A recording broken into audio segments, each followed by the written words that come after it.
Қазақстан халықтарының тілдері күніне арналған эстафетаны аграрлық несие корпорациясынан қабылдадық. Менің есімім Зағыт Бақыт Қахарманқызы. Мен даму кәсіпкерлікті дамыту қорының қызметкерімін.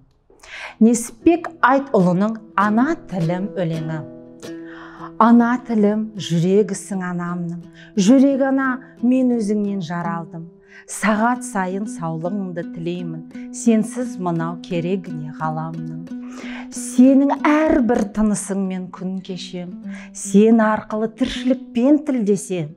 Ел бетіне қалай түзу қараймын, ана тілім, егер сені білмесем.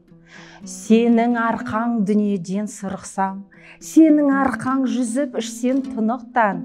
Туған анамды ұмытқаным емес пе, туған тілім, егер сені ұмытсам.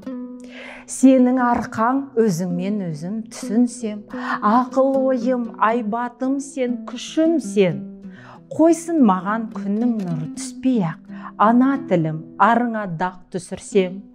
Ағытатын тасқын ойдың тиегін, өзің ғана сыйынатын киелім. Ризамын отқа жанып сен үшін, күлге айналып кетсін мейлі сүйегім. Ана тілім, дана тілім, бақ тілім, сенсіз бақыт дүниеден тапты кім? Сенсің менің қуанышым, шаттығым, сенсің менің тазалығым, пәктігім. Ана тілім, алтын ұям, құндағым, ақ бесікте әлдейіңді тыңдадым.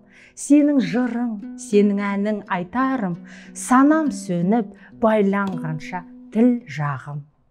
Эстафетаны Қазақстан тұрғын үй компаниясына береміз.